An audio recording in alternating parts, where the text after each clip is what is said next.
तमाम योजनाओं के माध्यम से जो बहादुर बेटियां थी या जो उत्कृष्ट काम करती थी महिलाएं, या खेल में या किसी और क्षेत्र में, रानी लक्ष्मीबाई योजना चला करके हम लोग सम्मान देते थे। उस योजना को और मजबूत बना करके आने वाले समय में हम लोग वैसी ही योजना और रानी लक्ष्मीबाई जी के नाम पर योजना शुरू कर करके अपनी माताओं बहनों का सम्मान करने का काम करेंगे। महिलाओं की बात हो, और मेरे से पूर्व में सभी लोगों ने इस बात को कहा कि अगर समाज को और देश को देखना है तो वहाँ की महिलाएं, वहाँ की स्त्रियों की स्थिति क्या है, अगर उसकी जानकारी हो जाए तो पूरे के पूरे समाज की स्थिति पता लग जा रही है। जहाँ भारत में विभिन्न जाति धर्म के लोग रहते हैं और जब हम आकलन करते हैं तो हमारी महिलाओं बहनों की स्थिति बहुत ही खराब है। और इधर ये ठीक कहा आदरणीय रूपरेखा वर्मा जी ने, हालांकि जब वो बोलती तो और भी जानकारी हम लोगों को मिल जाती। मैं उनका धन्यवाद देता हूं कि जिस तरीके से उन्होंने जो बातें रखी हैं और जहां सड़कों पे निकलने का आह्वान किया है, मैं तो एक ही सुझाव देता हूं। मैं अभी कैमरे गिन रहा था, लगभग 30 कैमरे हैं। अगर ये चालू हो जाएं, अपने जिम्मेदारी निभाने लगे तो अपने आप सत्ता परिवर्तन हो जाएगा, किसी को सड़क पर निकलने की जरूरत नहीं पड़ेगी।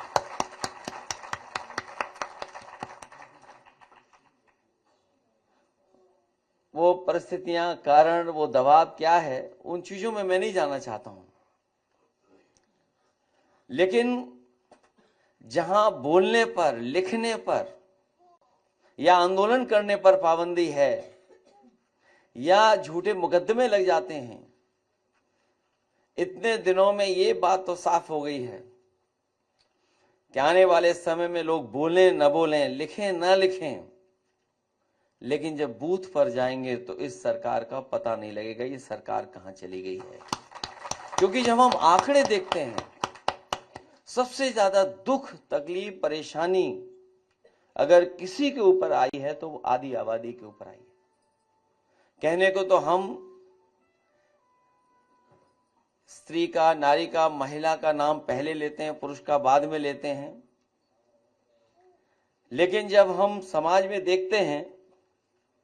कि महत्व किसको ज्यादा मिल रहा है तो देखने को यह मिलता है कि पुरुष को ज्यादा महत्व मिलता है। और घर परिवार में कई बार यह भी सुनने और देखने को मिलता है कि अगर कोई रो रहा है, तकलीफ कर रहा है, परेशानी में है, तो लोग कहते हैं कि लड़कियों की तरह क्यों रो रहे हो। तो जब तक हम लोग ये सोच नहीं बदलेंगे, काम करने का तरीका नहीं बदलेंगे, तब तक शायद हम लोग कामयाब नहीं होंगे।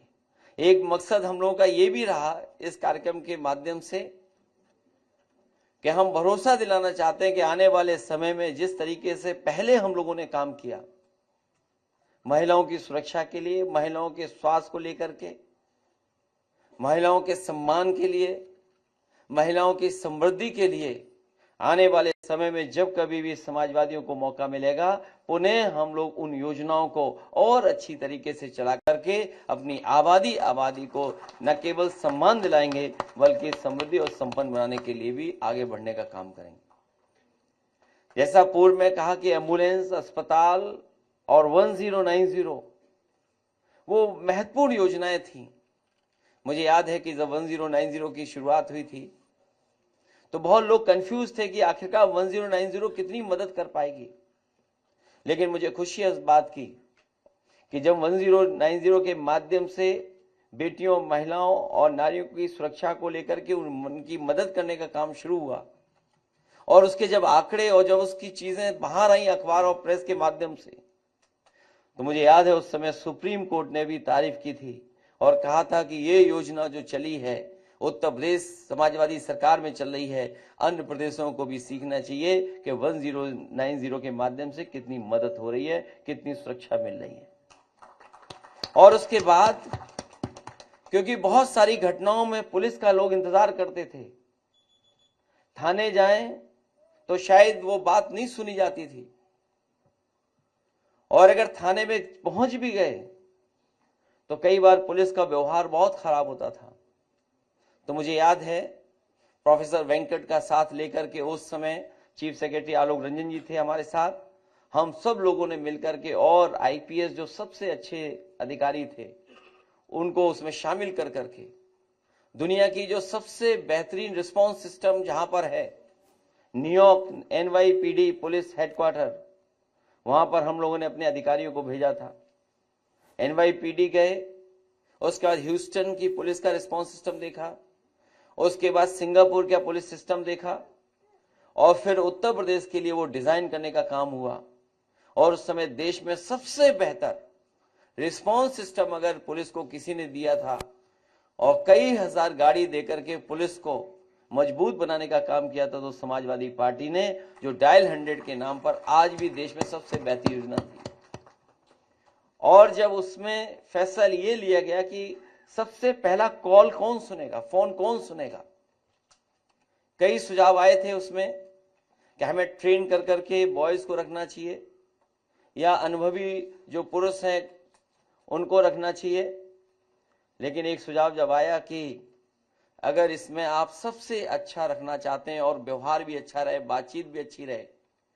और कोई नाराजगी ना दिखाए, तो आप इसमें लड़कियां और महिलाएं रखें जो सबसे पहले कॉल सुनेंगी। तो उस समय डायल 100 में जो सबसे पहला कॉल रिसीव करती हैं तकलीफ और परेशानी में, तो हम लोगों ने पुरुष को नहीं रखा था, उसमें महिलाएं और लड़कियों को रखा था, क्योंकि वो हैं जो दुख और तकलीफ समझ सकती हैं, वो किसी से व्यवहार खराब नहीं करेंगी। इसलिए डायल 100 योजना में हम लोगों ने उनको शामिल किया था। ऐसी बहुत सारी योजनाएं हम लोग बता सकते हैं, लेकिन मुझे याद है कि सबसे पहले देश में बेटियों को पढ़ाई के लिए नेताजी ने कन्या विद्याधन योजना शुरू की थी। देश में उस समय बेटियों को पढ़ाई और आगे बढ़ने के लिए कोई योजना नहीं थी, नेताजी ने शुरू की, और हर समाजवादी सरकार में हम लोगों ने उसको और शामिल कर करके आगे बढ़ाने का काम किया। जब कभी भविष्य में हम लोग आगे आएंगे, मौका मिलेगा, जो उसमें हम बेटियों की पढ़ाई के लिए और अपनी माताएं बहनों को जो गरीब हैं उनको सम्मान और समृद्ध बनाने के लिए पहले से बेहतर योजना ला करके हम उनका सम्मान करने का काम करेंगे। और तमाम योजनाओं के माध्यम से जो बहादुर बेटियां थीं, या जो उत्कृष्ट काम करती थी महिलाएं, या खेल में या किसी और क्षेत्र में,